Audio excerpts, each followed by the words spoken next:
time. Prophetically, it is running out, and the days are being shortened for the elect's sake. But the elect are going to confront some serious obstacles before the second coming of Christ. In 2013, both Human Rights Watch in the United States and the Center for the Study of Existential Risk at the University of Cambridge in England have voiced their concern over the rise of killer robots. What if they malfunction and go out of control? Robots that can mimic human beings are being created by DARPA, the Defense Advanced Research Project Agency of the United States Department of Defense, that develops new technologies for the United States military to be used in current and future warfare. One of these inventions is the Sand Flea, an 11-pound robot that can jump 30 feet into the air to overcome obstacles and is equipped with an infrared camera. The 20th century was the most violent in human history due to wars, and sadly many of these wars have continued into the 21st. Some have ended, such as the Tamil Tiger Wars in Sri Lanka. Others are spiraling out of control, like the drug wars in Mexico. North Korea is the most militarized country on earth. But the United States, an ally of South Korea, seems like it is going to wage war against it in the not too distant future. With the extended arm of the United States military, propaganda, Hollywood, giving us an insight into their anti-North Korean agenda. Do we need more wars? But there is another war being waged, one that very few are aware of, and is getting so out of hand that even the secular media in both the United States and Britain are now reporting it. The war on Christians.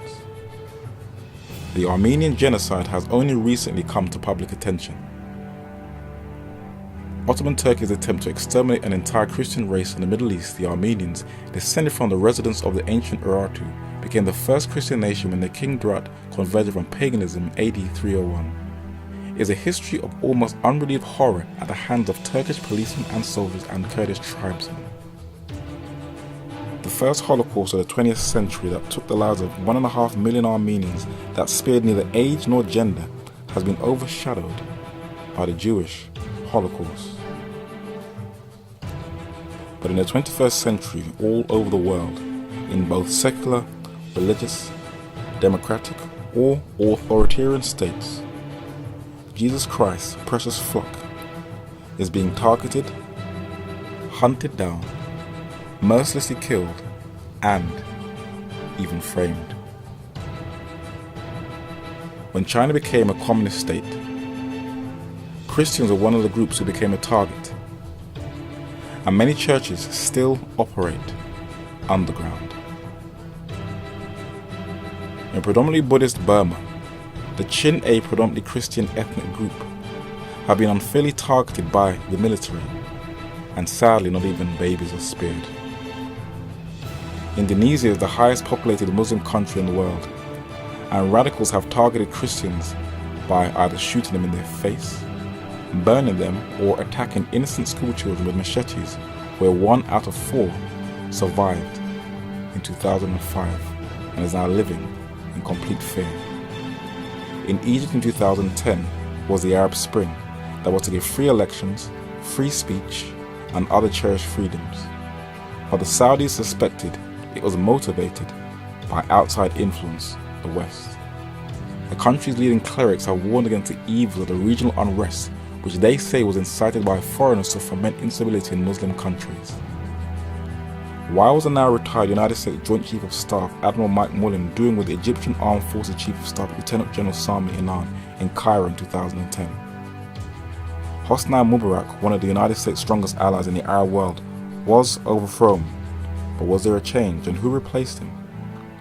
The Western-educated Mohammed Morsi, who is a member of the radical Muslim Brotherhood, another Western ally. The West praised him, and many Egyptians were happy, but not everybody was celebrating. The country's large Christian minority are apprehensive of a Brotherhood president. They fear restrictions on personal freedoms or rise in discrimination. Morsi promised the Coptic Christian community that they would receive fair treatment under his leadership.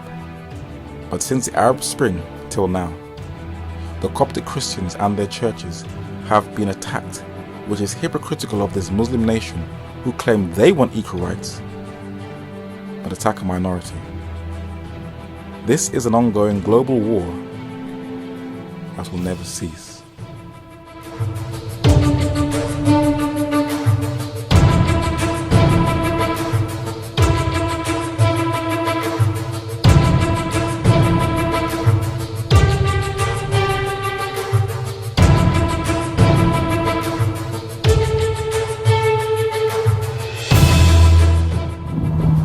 In each one of us, there is a deep longing for truth. And in my search for truth, I wanted to see what takes place behind the scenes in world events. What are wars really about? Are they about religion or geopolitics? I opened up my Bible and I found a text in John chapter 13 and verse 19.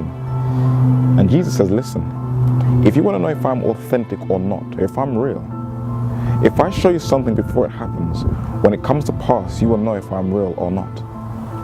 So I started to go through the scriptures and I saw how the Bible prophesied the rise and fall of world empires. But specifically, it guides you to the very last generation of this earth and what they'll experience, especially wars. In this last documentary, we're going to see one of the most unreported conflicts in the world and the build-up to it.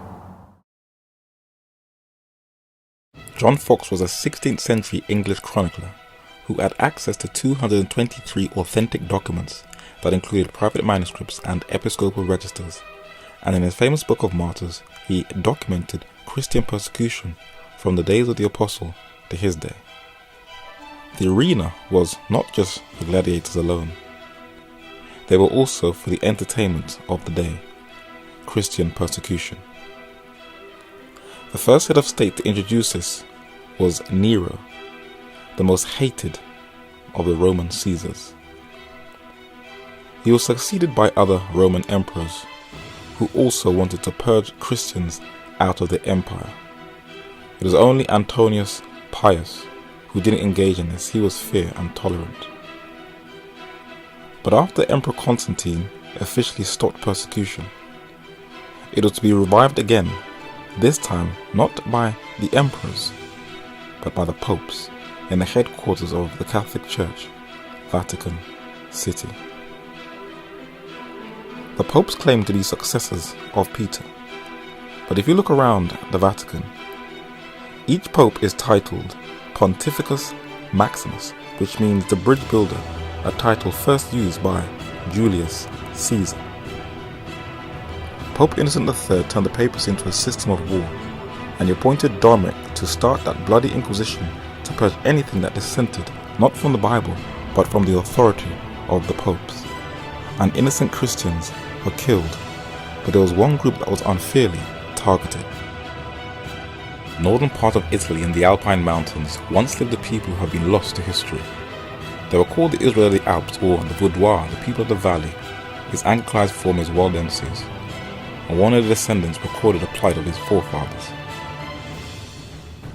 From the year 1485 until the Edict of Emancipation, February 17, 1848, they were almost under constant persecutions, although the sword, the fag and the stake had largely ceased to be used as instruments of their destruction after the year 1730. There are still some monuments in northern Italy left that records this people's uncompromising and heroic history. Their logo translated into English is light shining in darkness. Though they were based in Italy, they had missionaries all over the European continent. Their most famous converts was a wealthy French merchant, Peter Waldo, who used his vast wealth to distribute Bibles in the valleys, and the pastor and soldier, Henry Arnaud. From the 12th to the 19th century, the Catholic Church attempted to ethnically cleanse them so there would be no trace of primitive Christianity. So in our time, the Catholic Church looked like the only one and true church. One man caught wind of this. He is the most controversial figure in English history, the Lord Protector, Oliver Cromwell. He had a meeting with his Secretary of State, poet John Milton, and other men in his government about the Easter massacre of the Waldenses in 1655, and he sent an envoy, Samuel Morland, to Italy to record what had happened.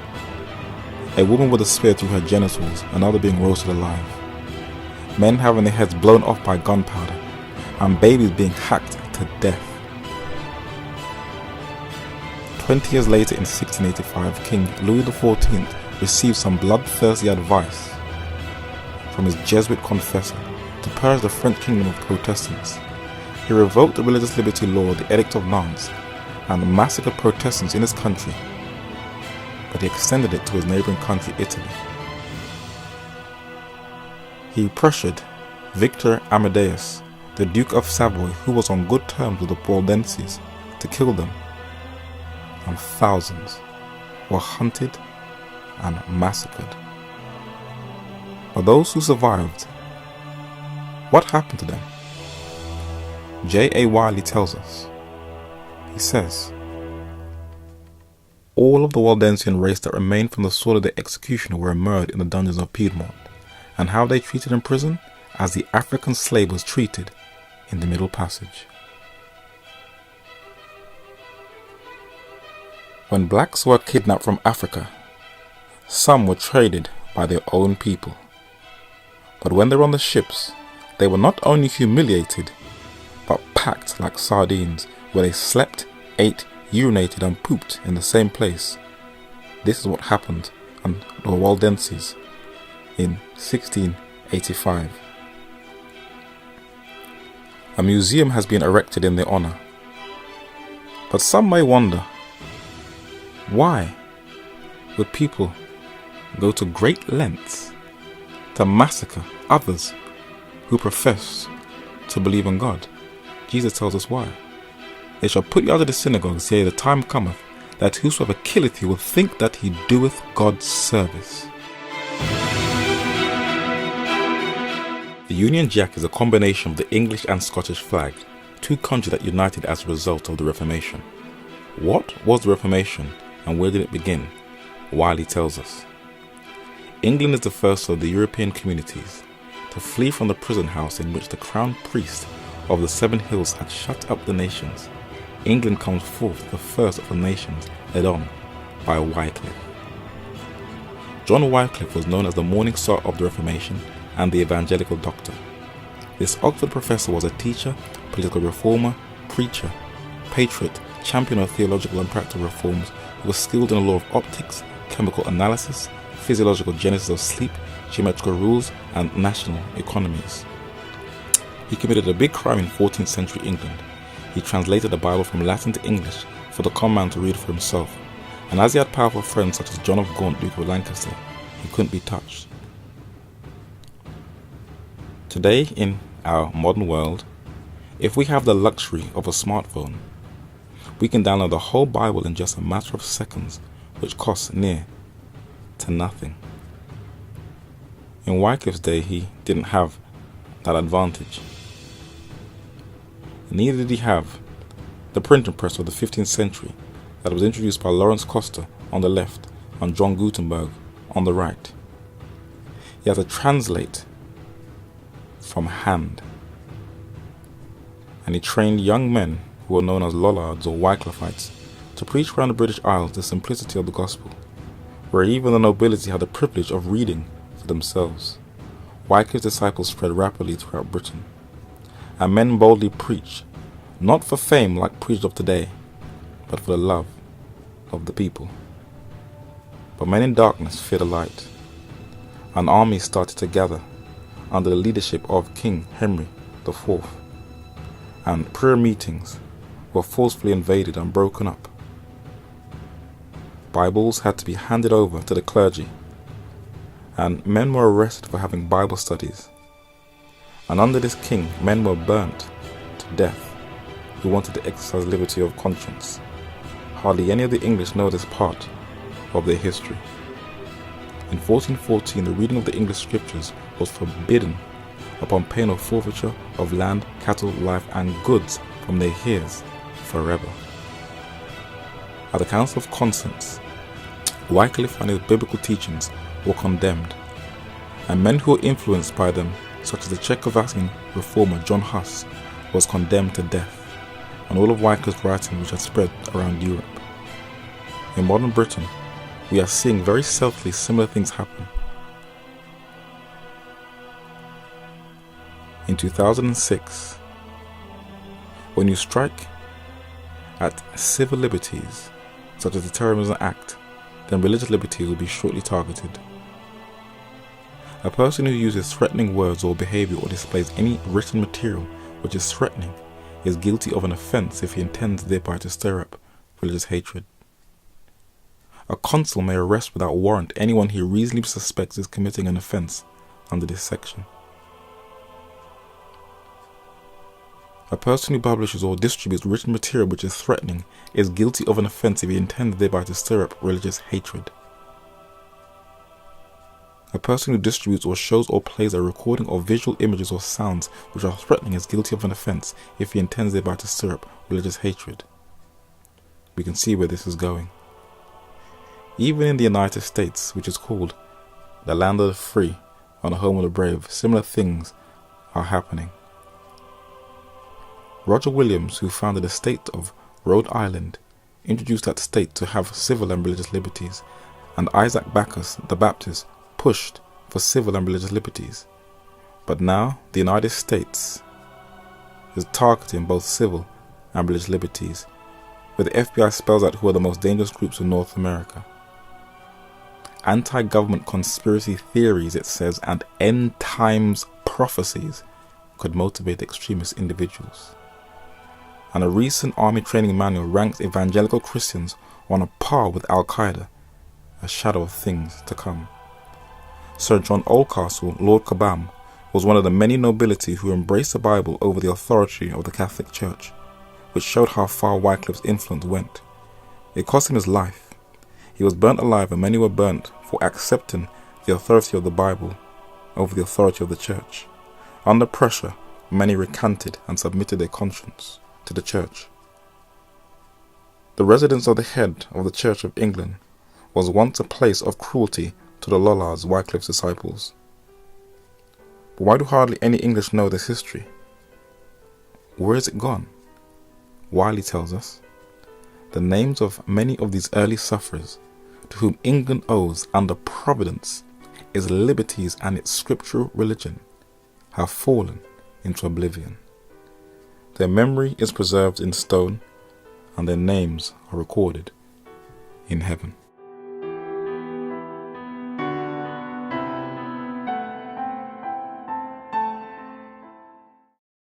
If you're ever to pay a visit to Vatican City, you would never think that it has murdered millions of professed Christians throughout its history. And many would think that it was absolutely absurd that behind these walls a scheme is being hatched for total subjugation of the entire planet. The Bible calls it the mark of the beast, but most of the world better know it as the New World Order. The Vatican has openly declared it wants to control the New World Order in a book called The Keys of This Blood, written in 1990. In 2004, the late Pope John Paul II said we need a New World Order. The following year, in 2005, his successor said the same thing. In 2009, he again repeated in his papal encyclical letter, Charity in Truth. In 2011, the Vatican again called for a global government, and the last Pope emphasized it again in 2012. She is open in her plans, but the world can't see. Let's see how she plans to implement this.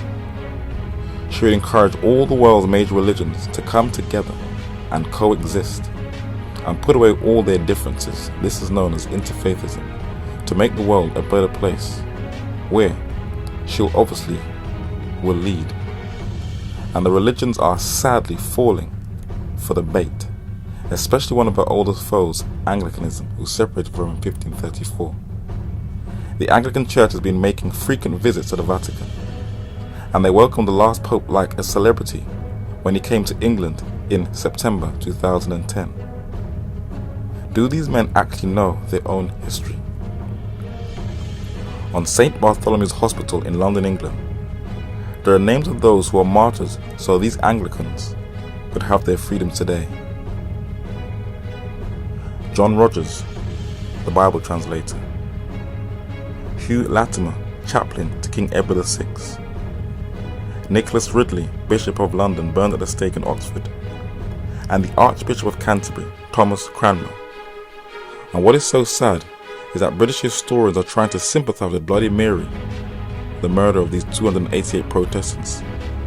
But these heads of the Anglican Church, while compromising their position, were about to be in for a shock. For only those with spiritual spectacles will see that in time, the papacy would show her true colours, and that's exactly what she did in the year 2000. In March 2000, the Pope apologised for the evils of the Catholic Church, and Christians put down their guard. But 6 months later, she wrote Dominus Jesus, which said all Christian churches are false, fake, fraudulent, and that she is the only true church and the mother of all churches. The Anglicans lashed out, but it was of no use, for in 2007, the papacy repeated it again, which angered these naive Protestants. But if you ever visit the oldest Catholic church in the world in Rome, St. John's Lateran, on the wall she has inscribed Ecclesia Mater, the mother of all churches, exactly what Revelation said she would describe herself as.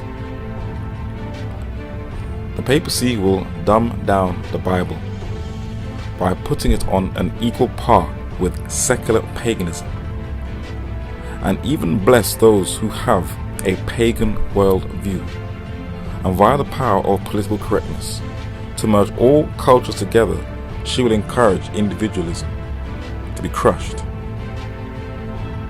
Paganism, moreover, has but one model for all men.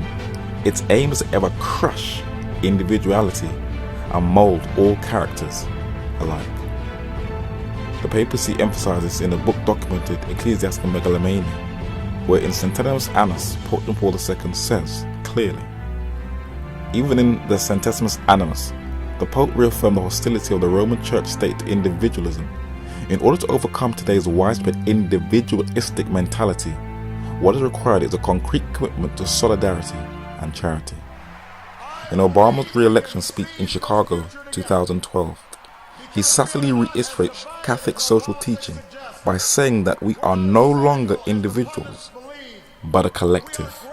Than the sum of our individual ambitions, and we remain more than a collection of red states and blue states. We are and forever will be the United States of America, and together.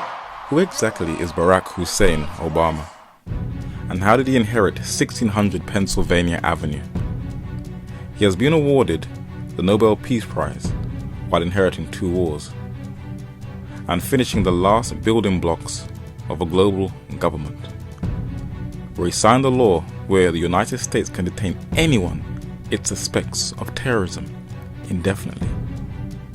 He was financed by the Billionaires Club that included his distant cousin on his mother's side, Warren Buffett. Some say that he is a disciple of the teachings of the father of community organizing, Jewish socialist Saul Alinsky, and say he has a communist agenda. Others accuse him of being a closet homosexual. And some say he is a secret Muslim, which he mocks at in his 2013 White House correspondent dinner. These days I look in the mirror and I have to admit, I'm not the strapping young Muslim socialist that I used to be. But who developed Obama's earliest years of education? As a child in Indonesia, Obama's Muslim father enrolled him in a Catholic school for a few years. Obama had been influenced by Catholic social service programs, particularly when he worked with Catholic-funded programs as a community organizer in Chicago. Obama was invited to receive an honorary degree at the leading Catholic university, Notre Dame. The Catholic Church had been awarding him and steering him throughout his life. But how did he become the 44th Commander-in-Chief of the United States? In April 2008, the last Pope Benedict XVI made a trip to the United States to obviously influence the US elections, but not everyone was impressed. The US Border Patrol complained that the Catholic Church was using her churches as asylum for illegal immigrants, and in the USA Today, it documented that the Vatican was donating $20,000 to assist illegal immigrants across the Texas-US border, which is a felon, and one film trailer verifies this. I took a vow of peace, and now you want me to help you kill all these men? Yes, Padre. I'll see what I can do. The reality is that America is changing. By the end of this century, a majority of the people will trace their origins not to Europe, but to Latin America. The Hispanics sincerely want a better life for themselves and their families, but the Vatican exploits them for their own self-interest under the guise of humanitarianism, to flood North America with Catholic immigrants where their huge numbers will decide who will win the United States presidency. President Obama was fully aware of this, and during his 2012 presidential election campaign, he appointed some of the most influential Hispanics in the entertainment industry to use their good looks and their influence to campaign on his behalf. The Catholic press in Britain made it pretty clear that Obama's destiny was in their hands. And in both 2008 and in 2012, Obama won a landslide victory during the US elections. He also appointed a Hispanic to the United States Supreme Court, making it the first predominantly Roman Catholic court in US history, 6 out of the 9. When he signed the Patient Protection and Affordable Act in 2010, better known as Obamacare, on the surface, the Catholic Church in North America produced a voting video called Test of Fire in 2012, which looked like it opposed Obama and his infringement on religious liberties, forcing the churches to act against their own conscience, where the clergy was leading out in the protest. But John G. Roberts, the Chief Justice of the Supreme Court, and most of the Catholic high echelons of the court supported Obamacare. The Vatican and the United States have strengthened their relationship, and this union is going to have repercussions for the world in the not too distant future. Who would have ever thought that the world would praise a Jesuit?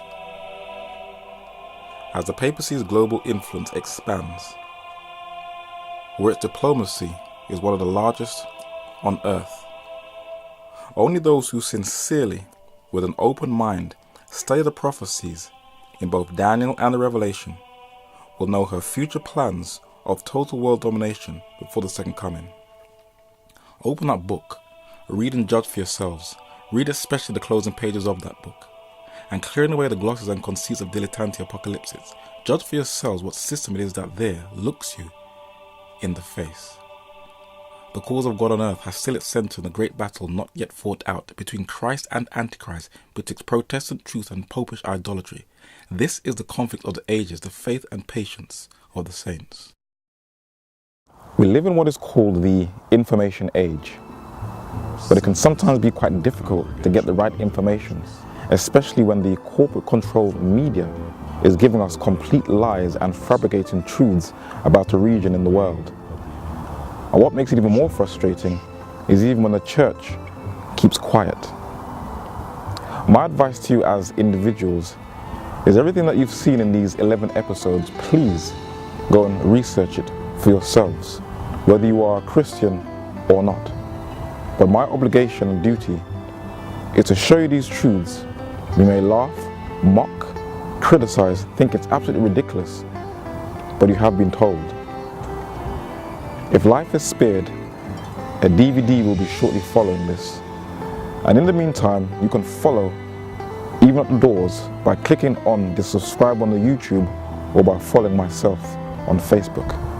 I hope that what you've been observing has been a blessing to yourself. In the meantime, Maranatha, which means the Lord is coming.